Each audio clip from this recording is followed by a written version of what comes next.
Now, before we get started, make sure you like and subscribe and turn on that bell notification so you know when we upload. Hey guys, welcome to Rugby Heads, where we cover all things in the world of rugby. My name is Sione, and joining me is our regular rugby nerd, Alfonso Horomia. Welcome, mate. What's up, bro? If this is your first time here, or you're a regular and haven't done so yet, please show your support by hitting that like and subscribe button and leave a comment and tell us your thoughts on Super Rugby Round 2. Now, quick little rundown of today's show. We go through our top performer of the week, our opportunity to give flowers to the players who stood out for us over the weekend's play. Then we go around the grounds reviewing all the action from Super Rugby Round 2 and debate our selections for our Super Rugby Team of the Week and finish off with our Six Nations debrief. Now, Alphonse, who was your top performer of the week? I'm not sure we got the same guy. I reckon Nems would have had him for sure, and that's big Timoci Tavatavanawai from the Highlanders. Wow. Man, what a big shift from the co-captain at the Highlanders. Look, we'll talk about it a bit more later in the match review, but geez, there's a lot of people already talking about him being an All Black bolter in round 2. So what a game he had, and man, he's a beast of a player. 100%. Mate, we'll definitely get into it later, but mate, he deserves the glazing, mate. He, like, when he came onto the scene with Moana, probably 5 years ago, 2020. Yep. Man, what he's come so far. He's like on the wing, and then I think Joseph's got a lot to do with. I'm not saying that I heard anything from inside the Landers system, but mate, his shift to 12. Everyone's been saying it for a while, just the way he plays, and mate, he is absolutely killing it. So yeah, I'd love to see him in the Fijian jersey, but mate, I know Jimmy has aspirations to wear that black jerseys, and mate, he's having a good crack at it. But yeah, we'll definitely get into it when we get to the Highlanders Blues game. My one, I knew everyone was going to jump on Jimmy just because he's that good. But I had my backup was, they didn't win on the weekend, but they showed there's still some fire in the belly of Welsh rugby. And that's the entire, not just the team, but the crowd. Mate, the anthem was unreal. And then look up and it's a packed crowd. They haven't won a game in 11, 12 games now, and to see the people turn out for them, and the boys, they look a little bit rusty. Like, they got a new coach, and you can sort of see it. They got some players brought in. I thought Anscombe was a little bit rusty at the start, but then he started getting into it, and him working with Ben Thomas. But yeah, it was just good to see Welsh rugby sort of on the way back. Like, before we didn't sort of see where they could go, and we didn't see any improvement, but day one of the new coach, got to learn his name. I forgot what his name was, and but yeah, it's good to see Welsh rugby back, and the crowd hasn't given up on their team. So shout out to the Welshies, and Jacob Flynn, if you're watching this, mate, great job, mate. I know you guys lost, but mate, we're back, baby, we're back. But we'll get into the action of Super Rugby Pacific Round 2. I thought round 1 was good. Holy heck, round 2 was unreal. Drama. We'll start off with the Chiefs versus Crusaders. As Nems said, the Tron was going off on Friday night or Friday afternoon. Your thoughts and key takeaways and standouts? I was watching this at the Caxton, actually, before the Reds game. Yeah. So when I was going tit for tat at the start, at the start, I thought the Chiefs are actually looking like the better team, but just the Crusaders, they just weren't going away. But around that 15-minute mark, the whole game just flipped.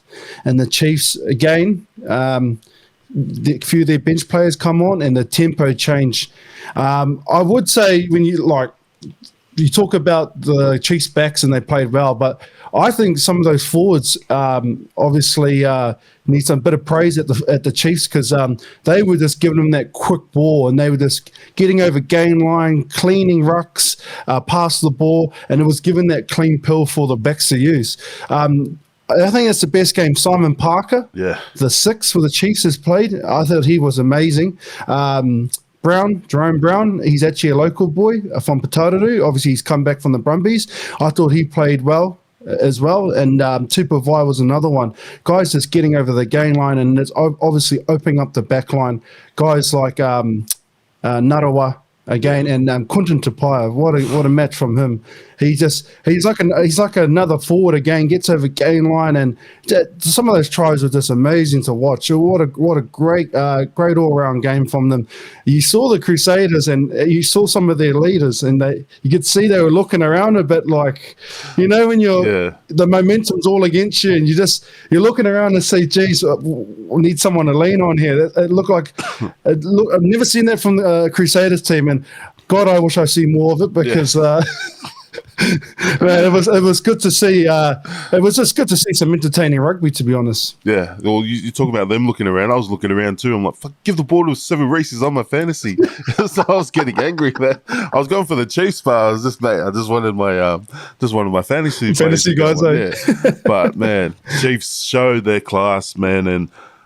We talked about the bench, and when Sammy Benny came on, he didn't put on a massive hit, but he was there. He let them know. He kind of got him late, but didn't sort of give away that penalty. But he let them know that he was there, and mate, you could see them second guessing themselves. And that Simon Parker, I don't think I've really seen much of him. And mate, very impressive. He's been the lines he runs. Yeah, he's been around the squad. He's been around the squad for a few years. Obviously, he just can't seem to get into the match day 23 because obviously Satiti was there, and then you had other guys there around the bench. So it was just hard. But that's by far the best game I've seen him in the Chiefs jumper in the few years he's been there. Yeah, poked his head through the line 2 times. Mate, just those short lines off the shoulder of the ruck, man, unreal player. And mate, it's good to see that. Hopefully, more Chiefs fans get out. It wasn't a packed crowd, but mate, it's starting to fire. And mate, what a round of Super Rugby! Another one kicked off with an awesome game. Crusaders fans will be scratching their head. I thought Kemeda, he still looks like he's got the goods. You can tell he's young, he's still good. But you can tell that he's got the goods. Man. Do you think the Crusaders anything to worry about, or just they'll come good? I still think they'll come good. They got a few injuries too. Yeah. They got a few guys like Cody Taylor still got to come back, who's quite big for them. But it's still early. They're a bit like the Blues at the moment. The Blues, obviously, we'll get into them a bit more. But it's round 2. I wouldn't be shutting out the Crusaders by any means. Yeah, we'll get into the Blues soon, but yeah, that's another thing that if you're a Blues fans or Crusaders fans, mate, be a fan. Don't be a bloody hater, mate. Some of the comments, I'm just like, fuck. I like yours. But yeah, you're meant to be getting hate from the Chiefs fans, not from your own bloody fans. So yeah, chill. Mate, Satyrs, mate, they'll still come good. Nothing to worry about, especially them at home. Yeah. But then talking about a team at home, trying to build that sort of, fortress. The Reds, you were there. Reds at home at Suncorp. But against, I think, a spirited Moana team. They didn't get away. They kept coming back, especially with Kyron. But your key takeaways and standouts? Just at the game, just watching it, the Reds has got off to a real quick start. 3 tries there, and it was just a bit of catch-up rugby. Yeah. Moana made a game of it. They scored a few tries themselves. They really had to work for their tries. But I felt like some of the Reds tries were, I wouldn't say easy, but I thought they weren't really like worked for, if you know what I mean, compared to the Moana tries. Like the Reds' defense was solid, made them work for it. But Moana as well, there's a couple opportunities they could have scored and they just got shut out every time. And that, to me, goes back to just good defense from the Reds as well. Man, they got some depth. I thought Filippo played very well, especially towards the end there. I think he ran over a few guys, and Fraser McWright, he is so hard to move off that ball. Watching him live and how quick he was latching onto that ball, he's just such a threat at that ruck time. But you just brought him up before, Timoci. Man, I will say this now. I think in about a year or two, a New Zealand franchise will sign him up, I think. Personally, I wouldn't want that for himself. it's an opportunity for him maybe for other honours. But just look at guys like Timoci and Levi, and a guy like him who's showing himself how good he is at Moana. I wouldn't be surprised if he does get signed by a New Zealand franchise. I just think at the moment, that's 2 weeks now I haven't picked him in my fantasy. I'm like, geez, he's picking up some points in fantasy. He's just so silky, so silky on his feet. But, the Reds, they were just the more dominant team. If I would just say one thing, just noticing being there, it was a decent crowd, about 13,500. But 13,500 in a stadium that has 52,000 doesn't look big. It's something we talked about last year in France, obviously how they have smaller stadiums, so it just feels like a more of a better atmosphere. I'd really like to see the Reds take a few games to Ballymore. 13,500 at Ballymore would actually be, I reckon, rocking, especially up on the hill. That was one thing I really noticed at the game. Suncorp is such a big stadium, and we just don't have those big crowds to even half fill those. So if that's something, I don't know if Queensland Rugby's got something in the background, I'm not too sure, but that's one thing I've noticed. Yeah, I think that comes down to the government, because I think the Reds only allowed 2 or 3 games that they can take away from Suncorp until their next deal. So state government, isn't it? Yeah. But a big fan of the Reds. These are probably 2 of my teams, my old team Reds and my new team Moana. Mate, it's good to see Moana not give away, like you said, those cheap tries. It's just, I think, just those little switch off. But I think it's a tough draw for the Moana to go away to Force and then to the Reds, and now they finally get their home game next week, which we'll talk about on the Thursday pod. But mate, they did well to kind of keep the scoreline not too blown out. But mate, Kyron, I don't think I don't think he'll go to the other franchises. I think he's moving towards going to France for that big bucks, because he's Tongan. He's already played for Tonga. He started off at the Tongan Sevens program, because I don't think he got anything out of school. Didn't get any offers or anything. So he played Tonga Sevens. Then he got picked up by the Tongan international side after the Sevens. How well he did in the Sevens circuit, and then mate, he's backed himself, and now he's one of the best players best wingers in the comp. And hopefully he doesn't sit out his 5 years to try and get back into New Zealand qualified, and sort of, because there's going to be other wingers coming in, other superstar wingers. I think, mate, back himself. Hopefully the Tongan got something, because they said the Tongan team, they came out, they said they're going to put up attractive package for Mo'unga to, be qualified for the next World Cup, and then get other players to back him. I don't know what they got, some mats and stuff like that. Man, I was going to say, mats and pigs and what else you got there? I don't know. But man, if they could, they already got players there that, like, he didn't play in the tour last year. I don't think he even played for Tonga last year. They got to fix that backyard, and hopefully they don't lose him, because if he sits out just another 4 years, he's back to being New Zealand qualified, and he'll still probably only be 20 by then. He looks like a little kid, mate. But mate, he's killing it. Love his work, and mate, hopefully he does stay on the Tongan timeline. We'll debrief Moana's game next week. But little plug. $10 tickets if you're in New Zealand, or if you're around near North Harbour, head out to North Harbour Stadium next week as they take on the Highlanders. Now, first game on the Saturday, Fijian Drua travelled to Napier, and the Wellington Hurricanes took their game to, mate, I thought one of the best stadiums. I remember it's the Hawke's Bay. Yeah. That's where Timoci did his work in NPC as well last year. What was that? When they won the Ranfurly Shield game. Yeah, they won the Ranfurly Shield, yeah. Mate, the atmosphere was awesome. Drua, you could hear the Drua fans. I don't know how many there was there, but you could definitely hear them on TV. Hurricanes snuck away with it. Your thoughts and key takeaways? Oh, you always hear a Drua fan, doesn't matter where you are, I reckon, in Super Rugby. They come out of the woodworks. But, man, you're right. What an atmosphere. I think they'd get more people in Napier than they would in Wellington at the Cake Tin, personally.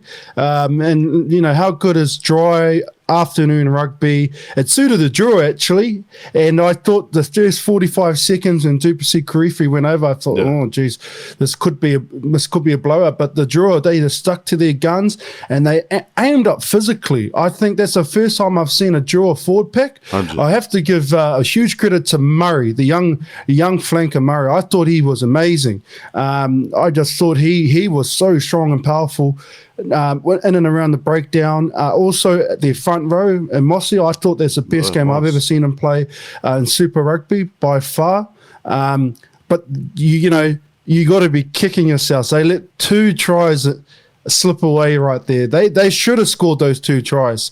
Those little things will come back and haunt them. We talked about it last week about them having to win a few games away from home. That was one of them. I thought that game was definitely there for the taking. They were by far the better team, but at the end of the day, you just got to make those count, and the Hurricanes just found a way to win.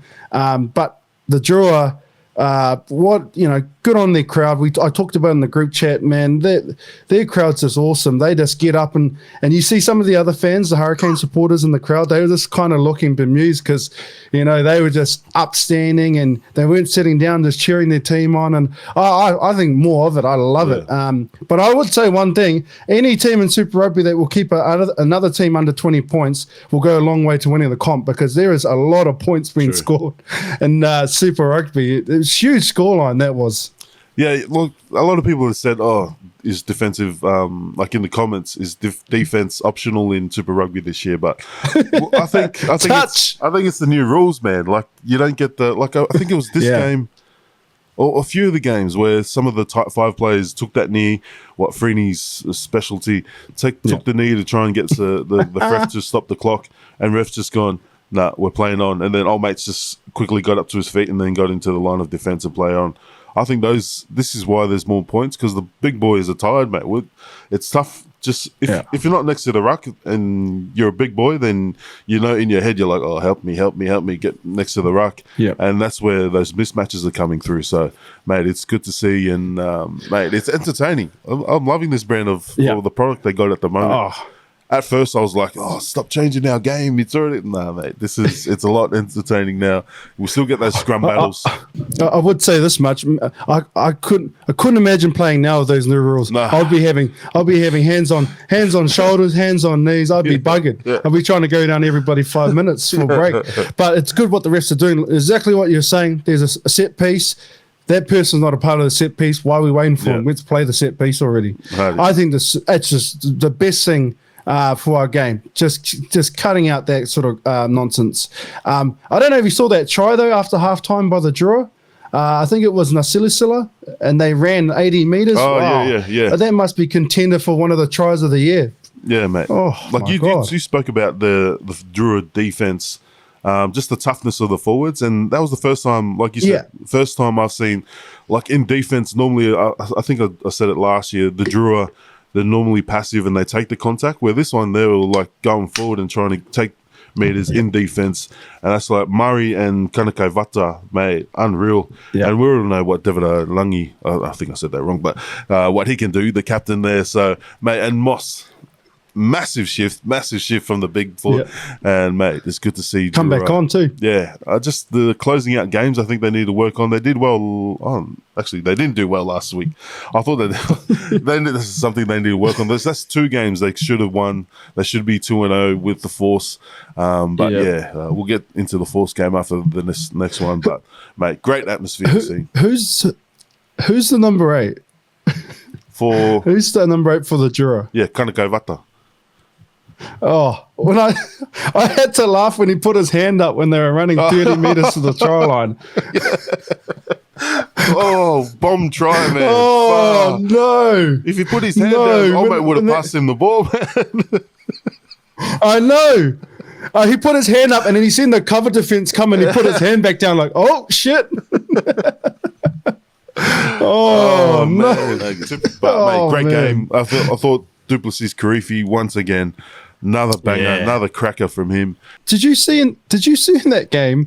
I think it was what's his name? The halfback, Frank Lamani. Yeah, Frank Lamani, and he goes up and he gets hit by Timoci Karifi, and then Dupe's got a yellow card. Yeah. I don't know if you saw that off the kickoff.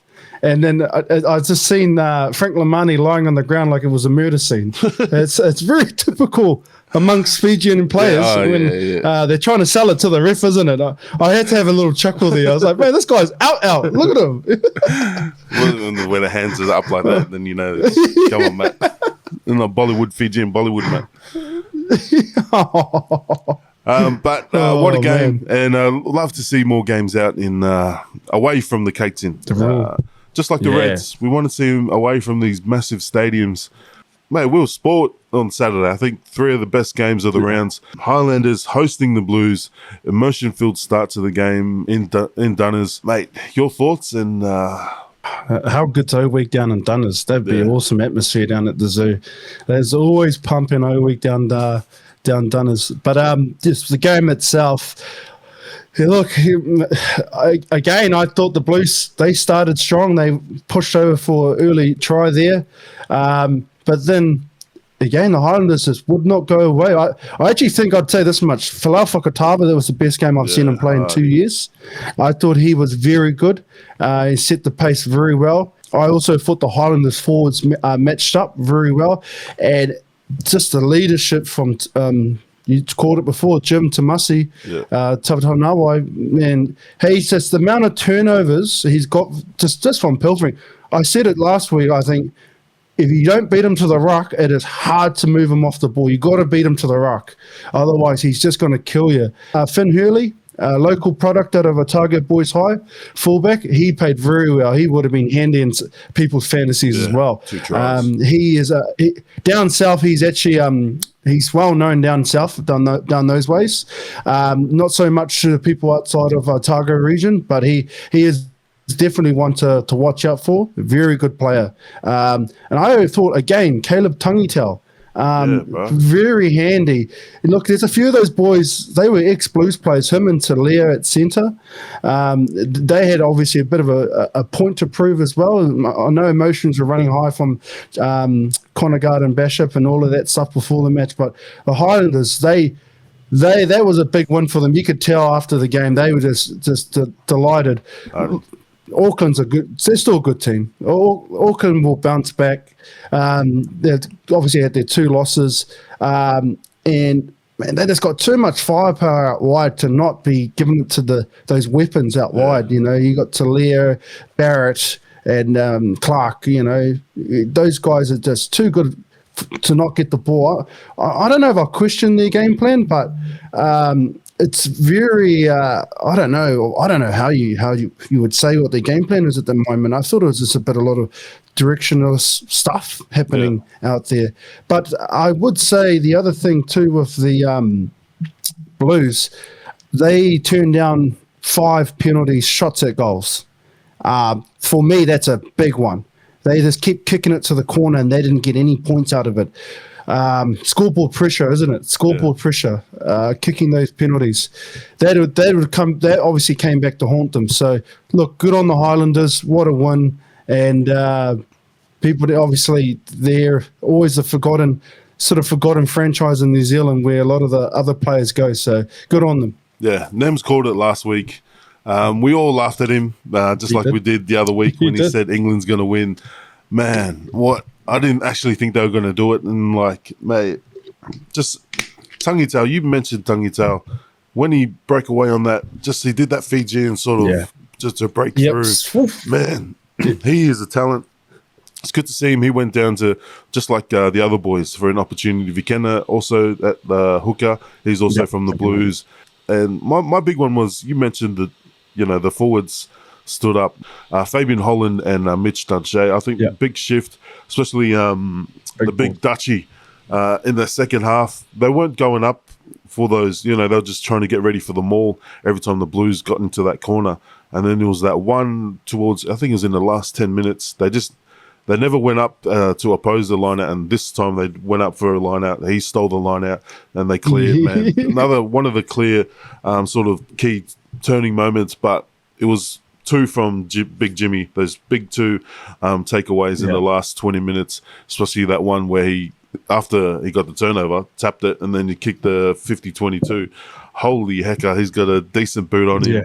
man, he's just man. He's got the strength, but he's also got the brains as well. And mate, it's crazy to see someone perform this well when they've got decent. Like they've still got Geordie Barrett coming back. They've still got Quinter Pies putting his hand up. They've still got Anton Leonard-Brown that can play in that position as well, man. So, man, it's going to be crazy to see what they actually do. I think a lot of credit here has to go to Jamie Joseph for him to move him off the wing into 12, where he's got more involvement and he can carry over game line and he can work like another forward at centre, isn't he? He's just an extra forward. I think that's such smart coaching. I think bring him in closer, but also I just think. I thought when both him and Levi left the Moana Pasifika, I thought Levi would have pushed on to something bigger than Timoci out of the two. 100. Not to say he hasn't. I'm just saying out of these two, I thought what might have been Levi, but I think at the moment Timoci's really making a case now for the All Blacks. I personally would like to see him play for Fiji, and I'm a Kiwi saying this. I'd love to have him in New Zealand, but I think it'd be better for World Rugby for him to go play for Fiji. He looks like he wants to play for New Zealand, and that's his decision. Obviously, good on him. I'd love him to play for the All Blacks, but I just think, man, imagine him playing for Fiji. He'd be like another Botia or Tuasova, really same build, Yeah.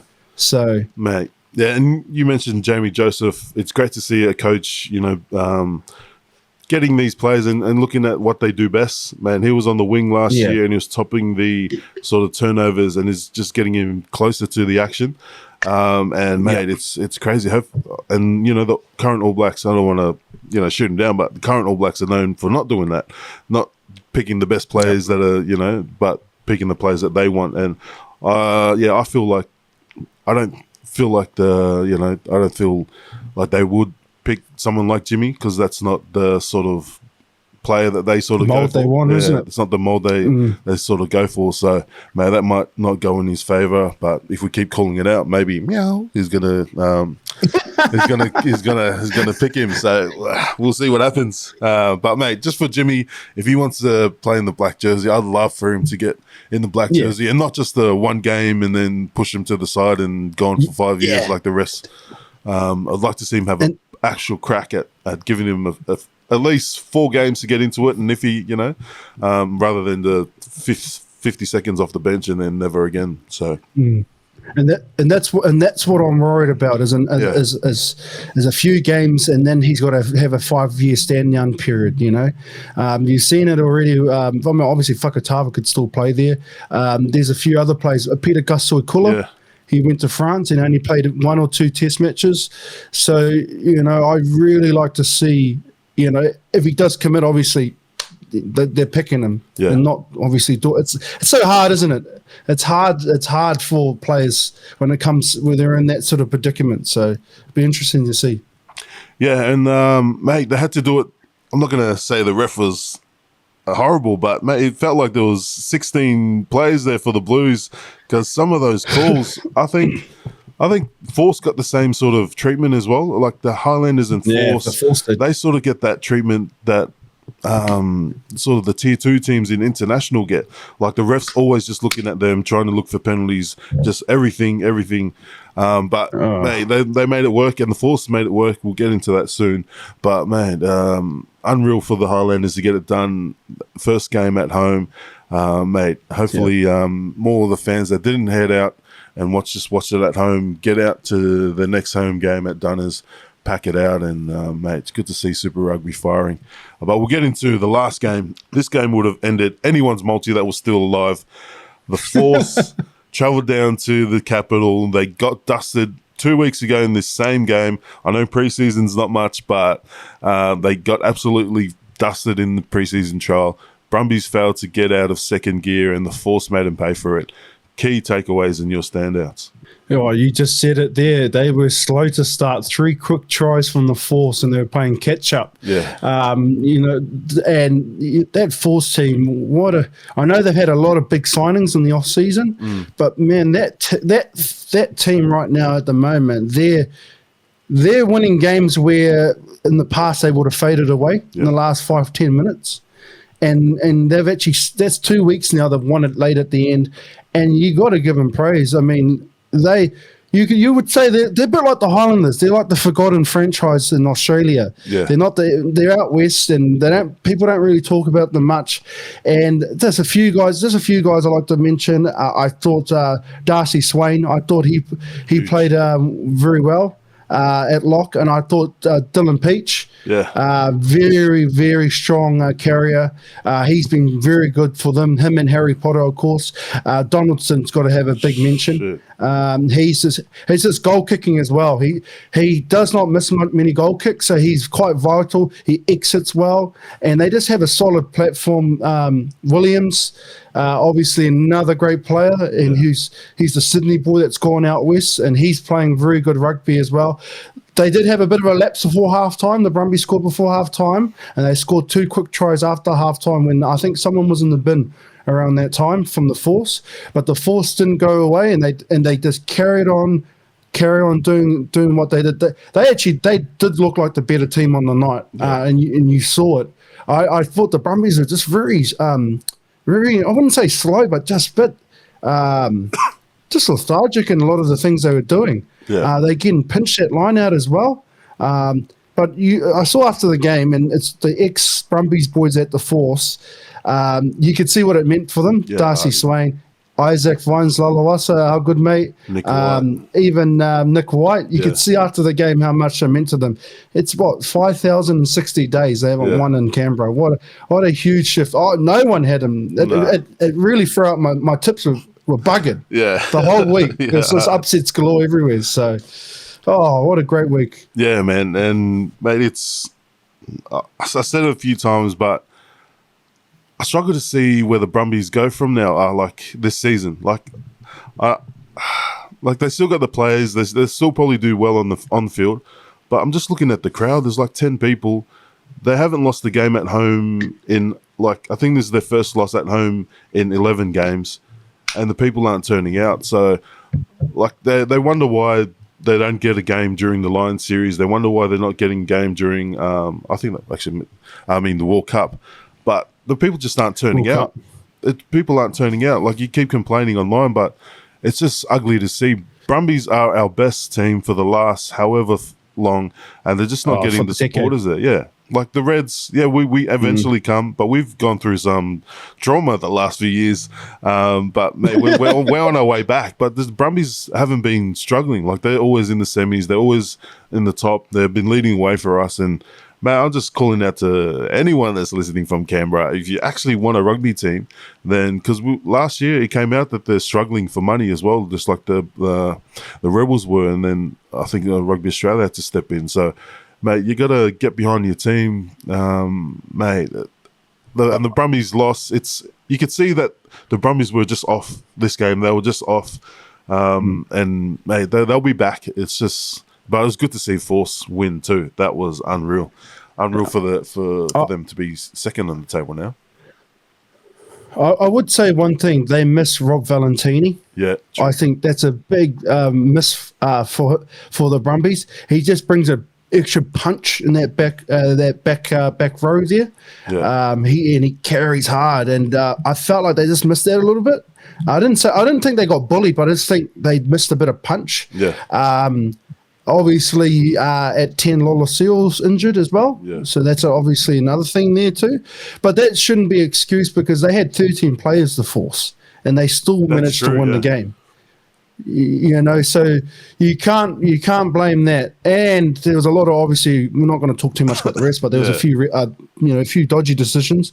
But look, gutsy won by the Force. Just going back on what you just touched on about the atmosphere, I just feel like if you want to try get people to the game, let's try and get the atmosphere going, not just the rugby side of things, but like off the field, some sort of entertainment or some sort of what's going to catch the fans.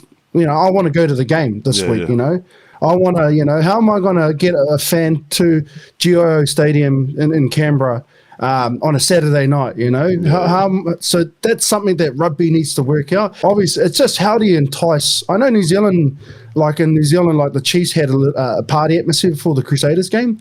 They had a few artists play before the match, and they tried different things. I think more clubs franchises need to do that. Where how am I going to entice people to come to the game and make it an entertainment spectacle? Yeah, mate.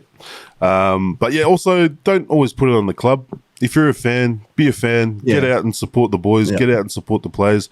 Don't just stay at home and watch it. Get out, $25, $30. Get out and support the boys and fill the stands. What a product it's been so far. And not only the boys, your fantasy players, mate. If you got fantasy players in other teams, get down to your local and scream for some of your fantasy players. So get around it. And mate, I just want to. One player that I wanted to, he's 100% tackling. He got, I think, 15 tackles last week. This week he got 25. The 6-for-4 slick champion de Crespigny. He just came back from, I believe, 3 years over in for Castres in France after not getting any love from the Super Rugby clubs here. When I started watching Shoot Shield, he was one of the players I was watching thinking, how is this guy not playing Super Rugby? His Safa build, big build. I don't know what his background is, but he's just like the Safa back rowers. And, mate, hopefully, I think he got injured on the weekend, but he played on. But hopefully it's nothing too serious. And what a game it's going to be back in Perth. Hopefully the Sea of Blue is back to what it was back when he was at his best, because the Reds are coming to town. Bloods versus Crips, but we'll definitely get into that in the Thursday game. But, yeah, what a game. And what a round. But let's get into our team of the week. Starting off with loose head. I had two names here, Timoci Tungiri and Marley Pearce from Western Force. They were my sort of two key standouts there from the weekend's play. Who did you have at loose head? I'm going to have to be biased here and go Mossy. I thought he played well. I really thought, and they were dominant at scrum time too. And the fact that he had to come back on, I think it was Penny Ravai that got injured, wasn't it? He come back on for Penny Ravai. And, mate, he had a big shift from him. I was very impressed with Mossy. But let's lock in Timoci Tungiri. And that too, I got a few names here. All Aussies, Richie Asiata, Billy Pollard, and Brendan Benga Amosa. Mate, BPA off the bench. His stats made it look like he played the entire game. But Richie, I'll stand out. Pack Pathways, played for the Pack Barbars before he went pro. But, mate, I thought one of Richie's best games as well. Your thoughts? Oh, that's another player I used to play with. So, yes, I think Richie would have to be. No, look, I thought actually Richie played well. He did play well, very well. Because obviously Matt Fazler is, mate, I think they're still the number one hooker. Yeah. But for him to come on and Richie set up a good try there at the start of the game, I thought he had a very good game. So, yeah, Richie. Yeah, for Fazler's class. And I like what Les is doing, giving Richie the start and then getting that battle. So we all know that Fez is number one, but is not showing him that he's number one by choosing Richie in that first game. And, mate, Richie's making him work for it. So, mate, we'll lock in our boy. Pack by the ways, Richie Asiata. Okay, and then number 3, I had the Chiefs' big man, George Dyer. Mate, just watching him scrum, I've been watching him the last few years. He's just locking that scrum, and against Crusaders scrum, I thought he did really well against the Satyrs. Yeah, I had George Dyer too. Look, I look across the whole board. There's a lot of, obviously, the props get subbed off quite early, but George Dyer, I had him at tight end. So lock in Georgie Dyer. And at 4, I got a wealth of names here. We've gone with both locks from the Chiefs and both locks from the Highlanders, Josh Lord, Tupovai, Fabian Holland, and Mitch Dunshea. I thought Tupovai. I had Tupovai as one of my locks. And my other locks, I actually had Darcy Swain. I thought he had a big shift from Darcy. He actually... Yeah, I thought he did. He was massive. All right, let's go with that one. Tupovai and Darcy Swain. Forgot about Darcy Swain. He had a great game against his old team. You could see that You could see every tackle meant something to him. You see the feeling, isn't it? You don't want me? Yeah, you don't want me. Well, I'm just saying that's what I would have been saying. Yeah, that's what I would have been you're talking from experience, by the sounds of it. Sorry, mate. Sorry. At 6, I had Nick Champion de Crespigny and Simon Parker, Peter Parker there from the Chiefs. Man, I don't want to sound biased, but I think Simon Parker. Yeah. I just thought he had a big shift. He scored. He set up a great try on that short ball off the off the line out. Yeah. And he ran a great line, but not just that. Just the whole game. It was by far the best game I've seen Simon Parker play. So I had to have him at 6. Yeah. Before the game, when I saw the team sheets and I saw some Benny Finau on the bench, and I saw Simon Parker, who I haven't really seen or heard much of Simon Parker in the starting team. I'm like, who the hell is this? And then during the game, I was like, that's who the fuck he is, man. He is a baller. So you lock in Simon Peter Parker. Okay, just like last round, I've got a few names bumped up here. Starting off with Fraser McWright, Duplessis Karifi, and Carlo Tizzano, tackling machine for Western Force. Who did you have? I had Fraser McWright, but I would have to give it, because this was one of the hardest positions. 7's always his hardest positions to pick. I think a huge shout out has to go with Murray from the Drua. I thought he had a big shift as well. I really thought he's one player to watch out for, I think, for the Drua. But I had Fraser McWright. So we'll lock in Fraser McWright. At number 8, 2 names here for me. I had Elia Kanakaivata from Drua, and then Charlie Cale from the Brumbies. Great to see him back in Super Rugby. I had Charlie Cale as well. I thought he was just the starter where he left off from last year. He's quite a rangy number 8, isn't he? He's he loves a bit of space. Yeah. So I had him at number 8. Yeah, a few years ago when we were covering Street Shield, he was a second rower. So it's good to see him make that shift, and mate, he's absolutely killing it. Got wheels as well for a big man. So we'll lock in Charlie Cale. At 9, I only had one name, the Highlander noodle, Folau Fakatava. I thought he was unreal, and when he pushed through the line in that second half, first half, when he pushed through that line late in the first half, I thought, mate, he's back. He's back. He's starting to see those gaps and actually going for it. So I had the Highlander noodle, Folau Fakatava. Who'd you have? I had Roigard, but I'm happy to go with Folau. I thought he did play well. I thought Roigard played well as well, but but I thought by far Folau's, like I said before, this is his best game, I think, since in 2 years, I reckon. Yeah. He was everywhere. And this runs a fat man track. Yeah, hard. Especially on the breaks. He was very good at that. So lock in Folau Fakatava. Special mention to Nick White, who played his best in the ref's ear more than the game, mate. I thought... he doesn't talk much, doesn't he? Mate, him and the ref, I was like, that was entertaining, but I was like, Nick White was like, chill, man, chill.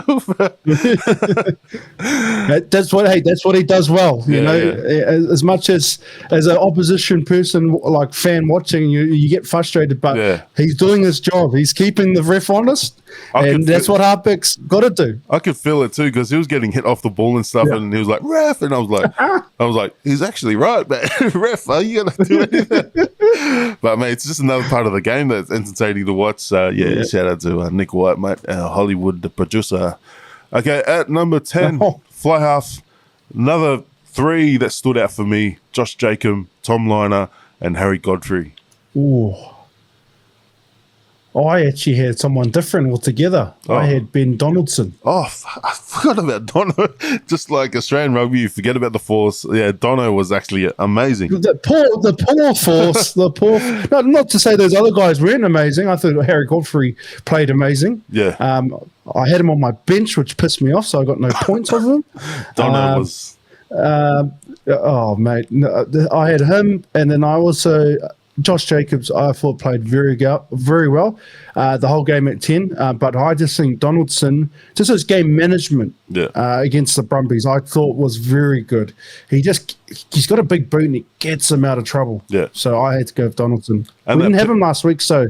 And that pinpoint kick for his fellow Randwick teammate, Peach. Mate, that connect. I've seen that before. That kick before when they did it at the Tars, they did it at Randwick, and it's good to see them doing it again at the Western Force. Which I think Peach even said one of the big reasons why he wanted to go to the Force was Dono. So it's good to see them connect and repay Twiggy for paying the bills. So mate, we'll lock in the Donaldson.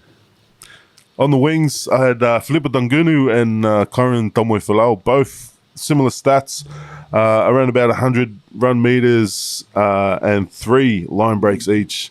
You have anyone else? Man, I think this was the hardest position to pick all week. I've actually picked a left wing and a right wing, because there are so many good left wingers, if you know what I mean. There were so many good left wingers on the weekend. We talked about Kyron Taimoefalau, obviously Filippo at the Highlanders as well. I had Narawa on the right wing. He was one of my ones from the Chiefs. And then on the left wing, I had Dylan Peach. I thought he played well. But oh man, it was so hard to pick. Leo Ricardo was another one too. I thought played well. You're the back, so you get the call on the wingers. I'll go Narawa on the right wing where he played, and I think I'd had to go with. I will swap it. I'll go with Taimoefalau. I think he missed out last week, so.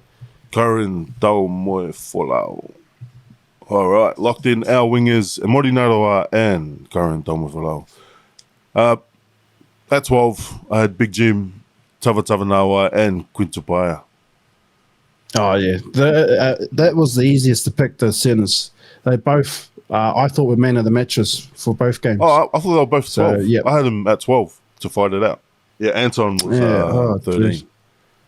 So either Big Jim or Quinn. Can we pick them both? I feel like it's criminal to not let one of them, both of them in. I have to go with Jim. Big Jim.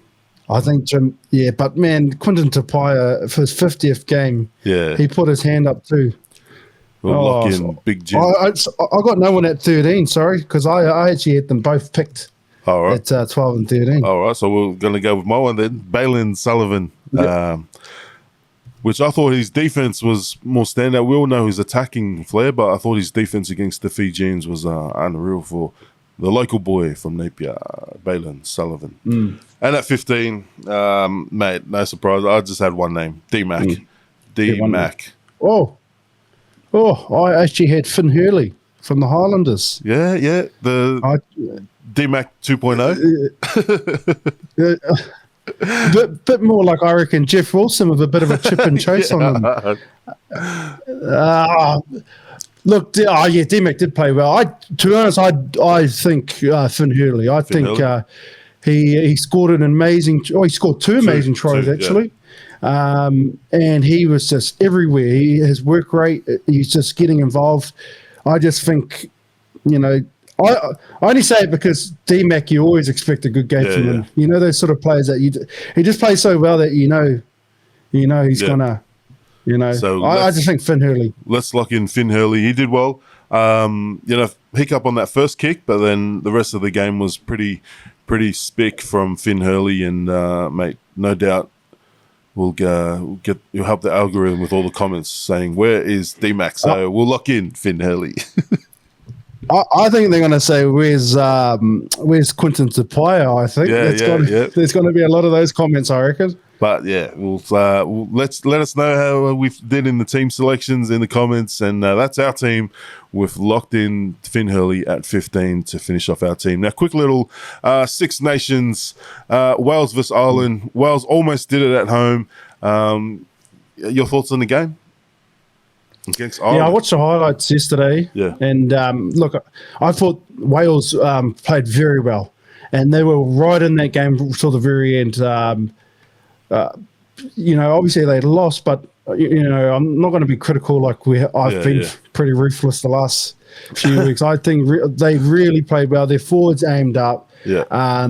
Just those small margins, and Ireland, just in the end, their class comes through. Yeah. But like you said before, the big crowd in Cardiff, especially for a team that hasn't been doing well. So for them to get out and support their team, it's good on them. So, but what a good game from Wales, but just the class from Ireland in the end. And Prendergast just at 10, just kicking those goals, just too good. But yeah, Wales, we can finally see a way out. I know they've got an aging team, like some of their standouts, Toby Faletau, and then the big dog who made his Six Nations debut, Will Griff-John, in the front row there. They've definitely got the players. It just seemed like they weren't getting picked. Or getting picked in their right position. Looked like Ben Thomas comfortable at 12 rather than getting forced to play 10 the last few years for Wales. And Tom Rogers, I've seen him play URC. He's a decent flyer, and it was good to see him fly for his try. I don't know if he had to jump that high for his try. He could have just ran through and put it down. But mate, for the crowd, it was unreal. And they got the backs. Extra. They've got the backs. They've got some ex-Kiwi boys, or like raised in Kiwi in New Zealand, born and raised in New Zealand. They come over to Wales. So I think give them a few years, and you'll see some of these names come through, and some of the talent come through. So stay with the Welshies and Ireland. Bit of holes in the armor. There's going to be some tough matchups to sort of close out their Grand Slam. So, but I think they can get it done. They just have a bit of mishaps. But yeah, mate, Jameson Gibson Park, man, he is unreal, man. He's in the form of his career. Even last year, he was unreal. So, mate. One of my favourite players at the moment. And then over in England, they got away. They escaped. Messi missed every kick off the boot, penalties and conversions. But he was unreal around the park. I don't know if they needed to switch that goal kicker, because I know Tom Jordan also kicks, another Kiwi. But man, your thoughts on this game? Scotland and Calcutta Cup back in England? Yeah, I thought that for a lot of that game, Scotland were, I wouldn't say the better team, but they just look a bit more dominant in a few areas. Those three kicks, 2 conversions, I think it was, and 1 penalty. Yeah. And obviously that's the game right there. Look, there was other things too. Duhan van der Merwe, I thought, played awesome again. I'd have him as a starter on my right wing for the Lions later in the year. He's just a big body, and he just gets over gain line, and he makes so much opportunities for guys around him. I just thought he was amazing once again. Look, England, this again, you take those wins, isn't it? The last 3-4 years, this game has been very good to watch. Scotland, England. You can see there's a lot of feeling in this game. But guys, the two Smiths again combining, very good. England forwards getting in there again. Nice, just big physical presence. Man, it's just a great game to watch, really, from a neutral point of view. And look. Again, England, there's another big one, Scotland, because they only got Wales and Italy left.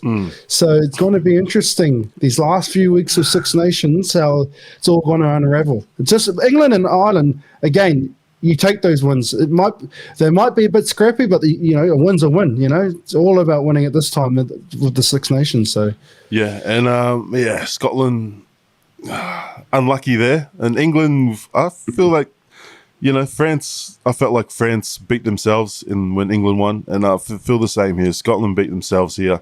But, you got to I'll give England credit as well. They did well, and they look a lot better. I like Finn Smith. He's one that I really like. His kicking is unreal, and, mate, his defense. He showed up for his defense, put a good shot on Tom Jordan, on Jordan there in the second half, which I think turned the match. But yeah, Italy versus France started off blow for blow, band for band in the first 20 minutes, and then the Frenchies realised who the fuck they were, and mate, took it to another level. Ended up scoring over 70 points. Your thoughts? To be honest, I only just caught the first minute of the highlights before we just jumped on this, so I haven't really seen it. But seeing the scoreline, it's just like, oh, well, we lost last week, so you're going to get it this week, Italy, isn't it? Poor Italy, that's the next in line, wasn't it? So I can't really comment too much about it, but I could just see by that scoreline, there would have been some points leaked out, that's for sure. I saw the scoreline, and then I was like, I thought it was just going to be a thrashing, and then the first 20. Man, I was like, and you can see the crowd. There was a packed crowd out there in Rome, and Italy got the first try, and then France scored, and then Italy scored the next try. It was like band for band, and then, mate, you could see the crowd like, oh, we're on here, Italy, we're on here, and then, mate, Dupont and the boys just went another level and put 70 on them. So, mate, it's good to see Frenchies get out that anger. I believe it was a 7-1 bench. That was our review episode. Tune in on Thursday as we preview the action from round 3. Fonz, thanks for calling in. Nems, we'll catch you on Thursday along with Freeney. And we'll have a good week. Cheers, Tony. See you, Mark.